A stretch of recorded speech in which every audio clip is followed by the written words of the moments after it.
प्रदेश अध्यक्ष जी, सम्माननीय मुख्यमंत्री जी, माननीय उप मुख्यमंत्री जी, अन्य सभी सम्मानित मंत्रिमंडल के सदस्यों, पदाधिकारीगण और प्रिय कार्यकर्ता बंधु, आप समझ सकते होंगे कि आज मैं जितना मदन लाल जी खुश हैं उनसे कम खुश नहीं हूं। वास्तव में माननीय मदन राठौर जी के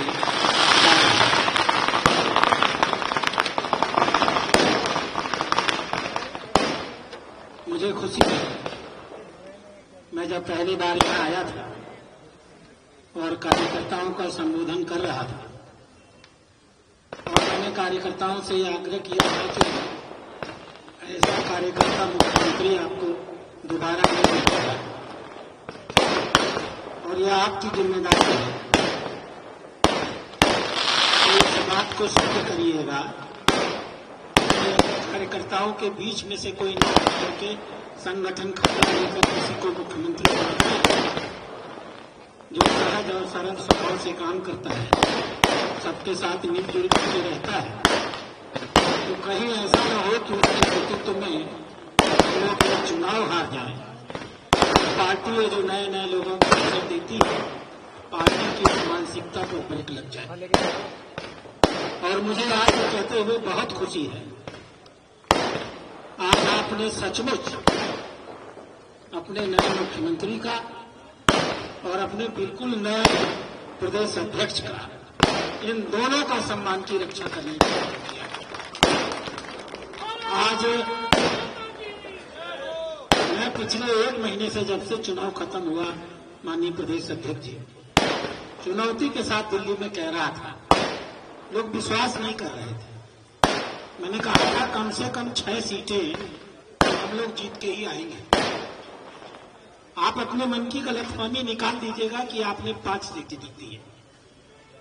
आपने जीती तो सचमुच 6 है।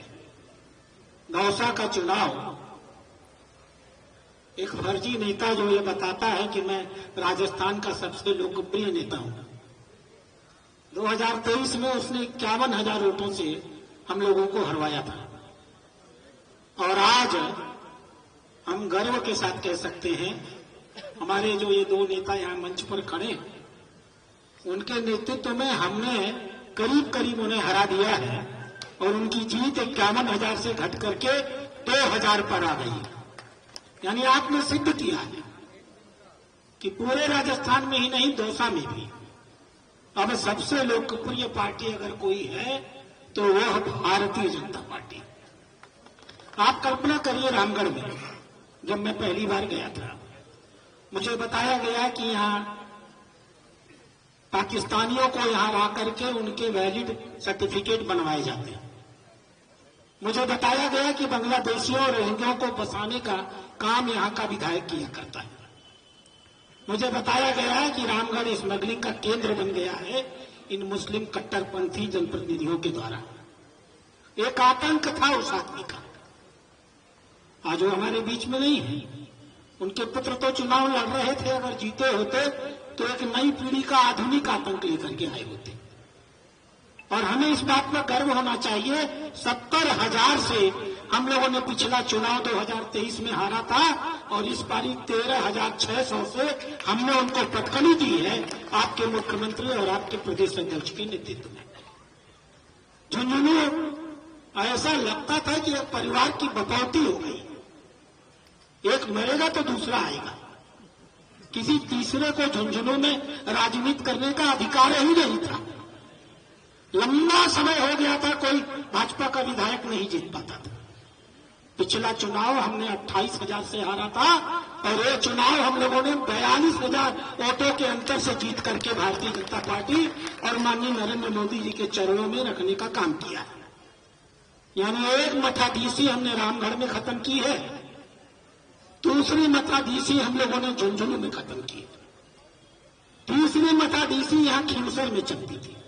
मैं अभी भीतर कह रहा था, एक चूहे को हम लोगों ने पाल करके शेर बना दिया था और हमें एहसानमंद होना चाहिए खींवसर की जनता का।